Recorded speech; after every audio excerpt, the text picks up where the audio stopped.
चलते हैं अष्टम अध्याय पर। अष्टम अध्याय का नाम है प्रत्यय। यहाँ पर हम सामान्य रूप से प्रत्ययों को समझेंगे। यदि आपने पहले कभी प्रत्यय नहीं भी पढ़े हैं तो भी प्रत्ययों के बारे में एक सामान्य जानकारी आपको यहाँ पर मिलेगी। आपको प्रत्येक प्रत्यय के उदाहरणों को याद करना है और उदाहरणों के साथ में उनको याद करते हुए रट लेना है बिल्कुल। यदि आप इन उदाहरणों को समझेंगे और याद भी करेंगे तो दोनों चीज़ें एक साथ आपकी बहुत अच्छी होंगी।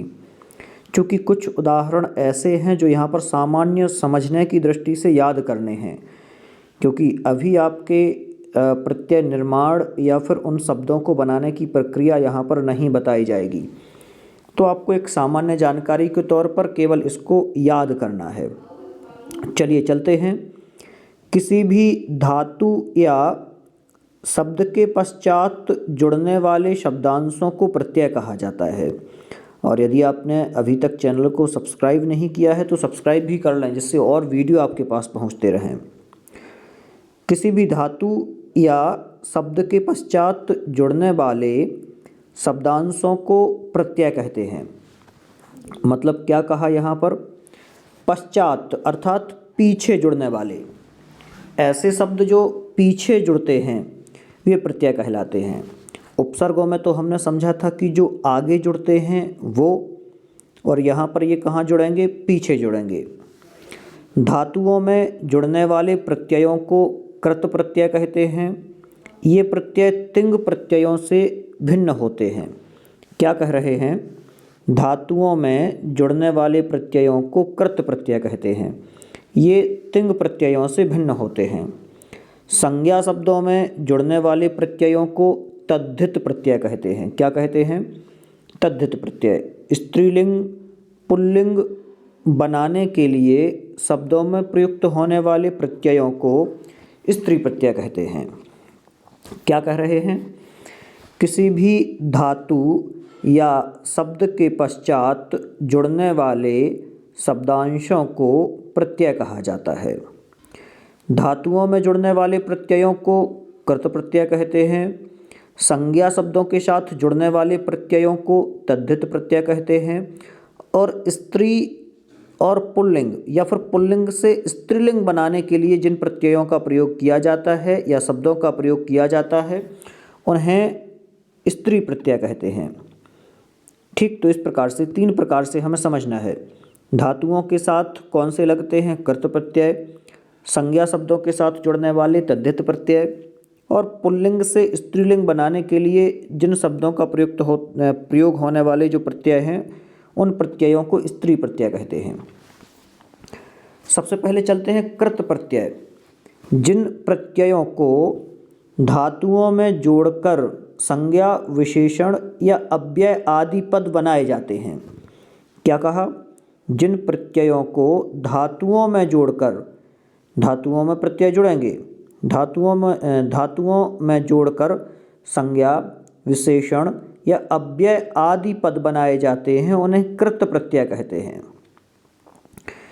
पहला, अव्यय बनाने के लिए धातुओं में त्वा, ल्यप और तुमुन, इन 3 प्रत्ययों का योग किया जाता है। मतलब कृत प्रत्यय के अंतर्गत एक त्वा, ल्यप और तुमुन प्रत्यय आते हैं। और इन प्रत्ययों से अव्यय शब्द बनते हैं। अव्यय बनाने के लिए धातु में कौन कौन से प्रत्यय? त्वा, ल्यप और तुमुन प्रत्ययों का प्रयोग किया जाता है। ठीक, इतना। अव्यय बनाने के लिए 3 प्रत्यय। आगे क्या कह रहे हैं? विशेषण बनाने के लिए। विशेषण बनाने के लिए सत्री, सानच, तव्यत, अनियर, यत आदि प्रत्ययों का योग किया जाता है। आगे चलते हैं। भूतकालिक क्रिया के प्रयोग के लिए क्त और क्तवतु एवं करना चाहिए, इस अर्थ के लिए क्रिया के वाचक तव्यत, अनियर और यत प्रत्ययों का प्रयोग किया जाता है। अर्थात भूतकालिक क्रिया के लिए तो त और तवतु प्रत्ययों का प्रयोग किया जाता है, और इस अर्थ के लिए क्रिया के वाचक तब्यत और अनियर और साथ में यत प्रत्यय का भी प्रयोग किया जाता है। आगे, धातु से संज्ञा बनाने के हेतु त्रच, तिन और णुल और ल्युट आदि प्रत्ययों का प्रयोग किया जाता है। क्या कह रहे हैं? धातु से संज्ञा बनाने के लिए 4 प्रकार के प्रत्यय दिए। कौन कौन से?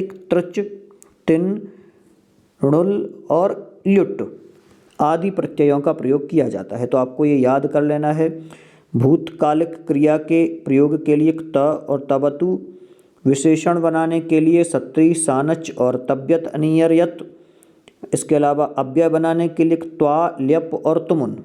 इस प्रकार से अब चलते हैं त्वा प्रत्यय पर, जो पहला प्रत्यय है।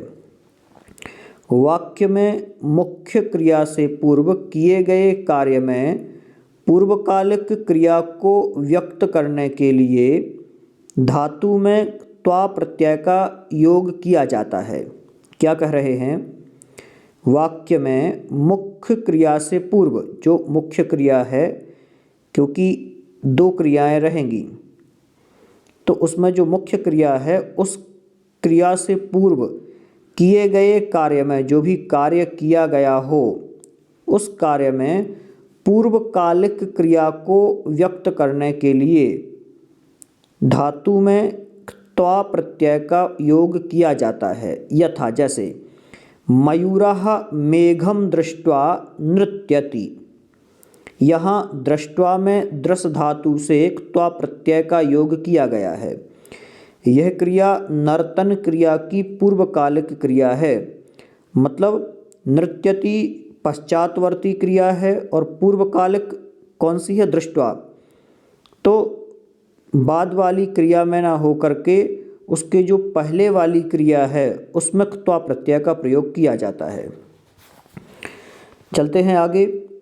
इसके शब्द कैसे बनेंगे त्वा प्रत्यय से बनने वाले? तो क्री धातु में जब त्वा प्रत्यय लगता है तो कृत्वा बनता है। कृत्वा का अर्थ क्या होता है? करके। मतलब कार्यम कृत्वा गृहम गच्छ, कार्य करके घर जाओ। इस प्रकार से गम धातु में त्वा प्रत्यय लगने पर गत्वा बनेगा। नम धातु में त्वा प्रत्यय करने पर नत्वा बनेगा। पा धातु में त्वा प्रत्यय करने पर पीत्वा बनेगा। श्रु धातु में त्वा प्रत्यय करने पर श्रुत्वा बनेगा। दृश्य धातु में त्वा प्रत्यय करने पर दृष्ट्वा बनेगा। हन धातु में त्वा प्रत्यय करने पर हत्वा बनेगा। प्रच्छ धातु में त्वा प्रत्यय करने पर पृष्ट्वा बनेगा। त्यज धातु में त्वा प्रत्यय करने पर त्यक्त्वा बनेगा। इस प्रकार से तो इनके वाक्य भी अलग अलग होते हैं। जैसे दृष्ट्वा तो देखकर, श्रुत्वा सुनकर, पीत्वा पीकर, नत्वा नमन करके, गत्वा जाकर, हत्वा मारकर, पृष्ट्वा पूछकर और त्यक्त्वा त्याग कर। तो ये तो हो गए इनके अर्थ। अब इनका वाक्यों में भी प्रयोग कर दिया। पा धातु का पीत्वा अर्थ में, दुग्धम पीत्वा शयनम कुरु। दुग्ध मतलब दूध, पीत्वा मतलब पी करके, शयनम मतलब शयन, कुरु मतलब करो। दूध पीकर शयन करो। इस प्रकार से स्पृष्ट्वा, स्पृष्ट्वा बनेगा।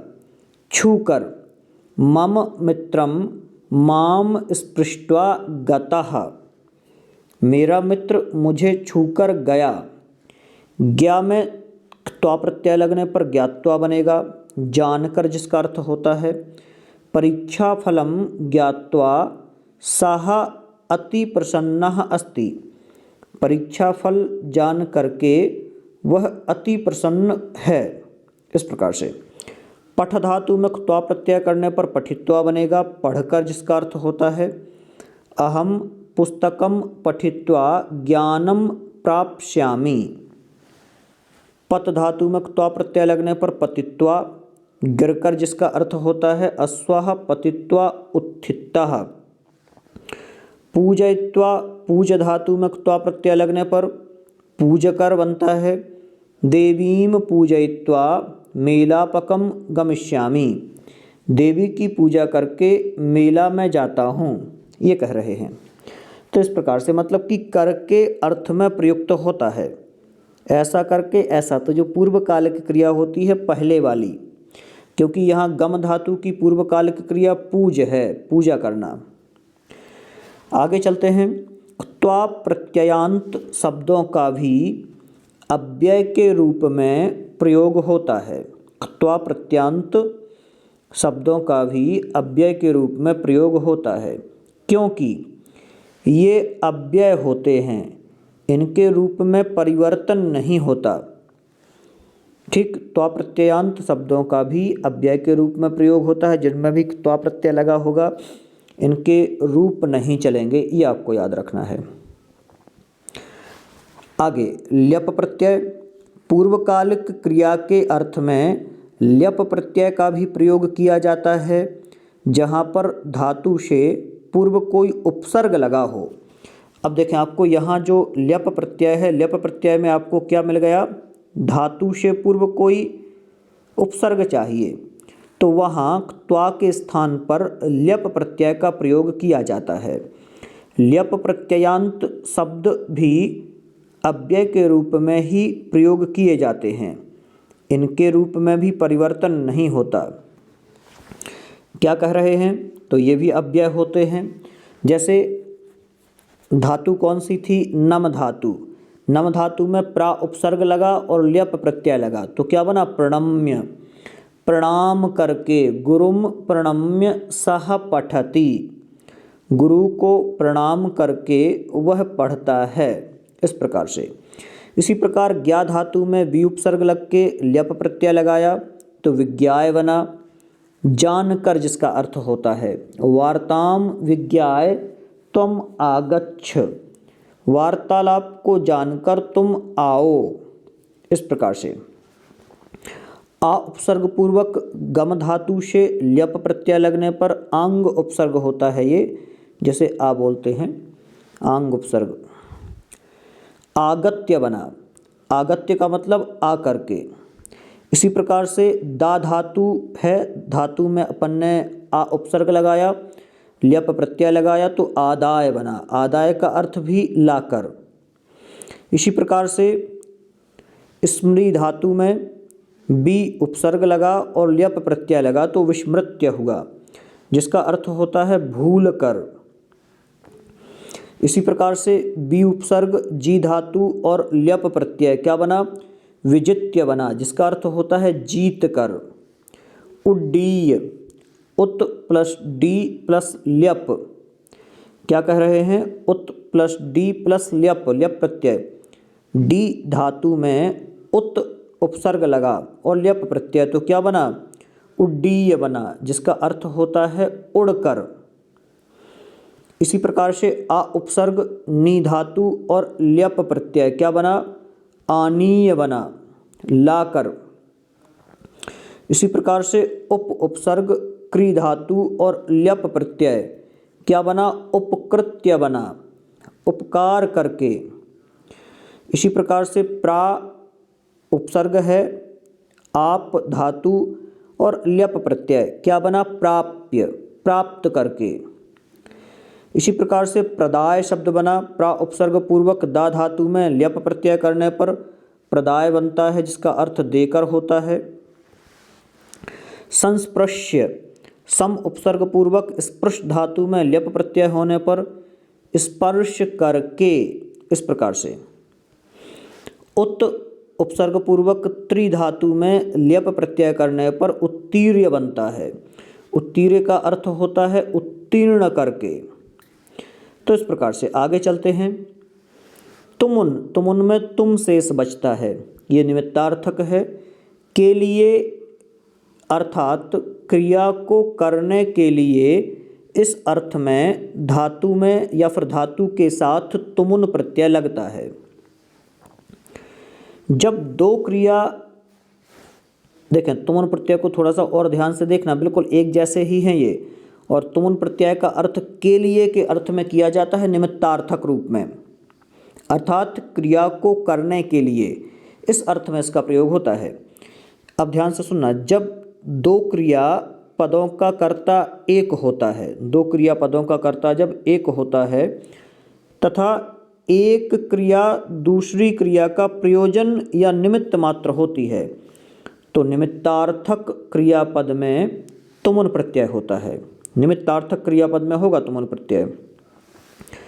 सुरेशः पठितुं विद्यालयं गच्छति। सुरेश पढ़ने के लिए विद्यालय जाता है। वाक्य में पढ़ना और जाना दो क्रियापद हैं जिनमें पढ़ना क्रिया प्रयोजन है जिसके लिए सुरेश विद्यालय जाता है। अतः पठितुम में तुमुन प्रत्यय है। पठितुम में तुमुन प्रत्यय। आगे चलते हैं। समय, वेला आदि कालवाची शब्दों के योग में भी धातुओं में तुमुन प्रत्यय होता है।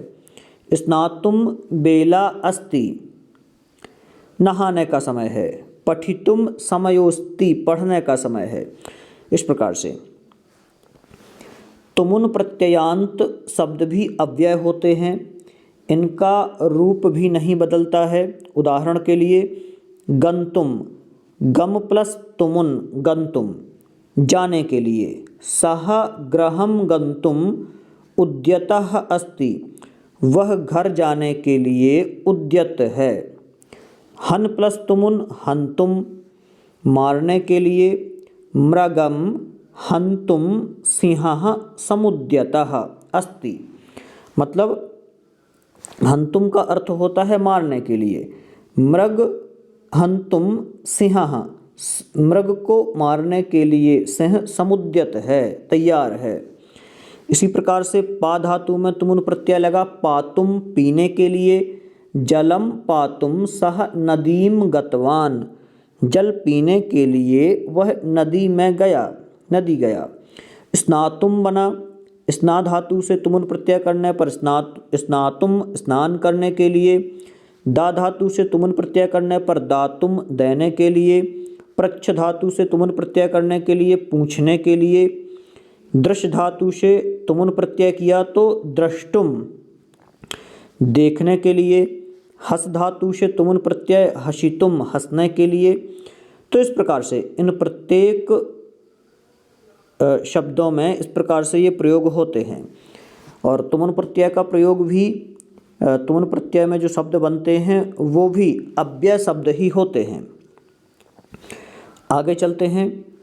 खाद धातु में तुमुन प्रत्यय हुआ तो खादितुम बना, खाने के लिए। क्रीड धातु में तुमुन प्रत्यय हुआ क्रीडितुम। भाष धातु में तुमुन प्रत्यय हुआ भाषितुम। जीव धातु में तुमुन प्रत्यय हुआ जीवितुम। कथ धातु में तुमुन प्रत्यय हुआ कथयितुम। तो इस प्रकार से कहने के लिए। शक मतलब शकना, इश चाहना इत्यादि धातु के साथ भी पूर्व क्रिया में तुमुन प्रत्यय का प्रयोग होता है। जैसे मैं पढ़ सकती हूँ या पढ़ सकता हूँ या मैं पढ़ना चाहती हूँ, चाहता हूँ। इन वाक्यों में पढ़ना और सकना, पढ़ना और चाहना ये दो दो क्रियाएं हैं। अतः पढ़ना क्रिया में तुमुन प्रत्यय का प्रयोग होता है।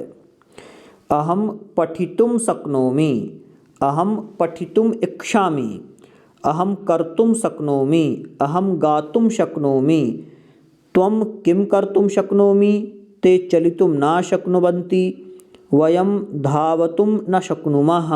इस प्रकार से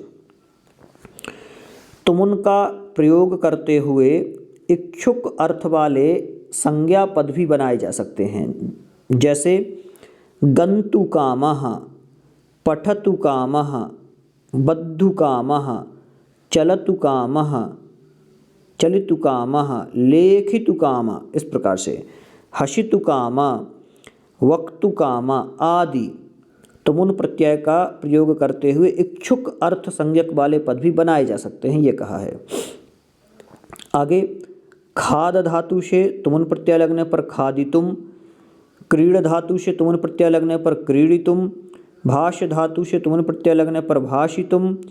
जीव धातु से तुमुन प्रत्यय लगने पर जीवितुम। कथ धातु से तुमुन प्रत्यय लगने पर कथयितुम। इस प्रकार से ये हो चुका है।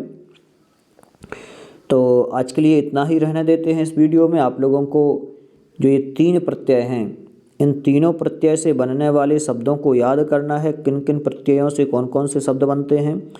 तो आप लोगों का अभ्यास बहुत अच्छा होगा, क्योंकि त्वा, तुमुन और ल्यप ये तीनों प्रत्यय ऐसे हैं कि तीनों प्रत्ययों में बनने वाले शब्द अव्यय होते हैं, और हमेशा इन तीनों प्रत्ययों में से एक ना एक प्रश्न आपको परीक्षाओं में देखने को मिलता है। चलिए मिलते हैं पुनः अगले वीडियो में, तब तक के लिए बहुत बहुत धन्यवाद आप सभी का।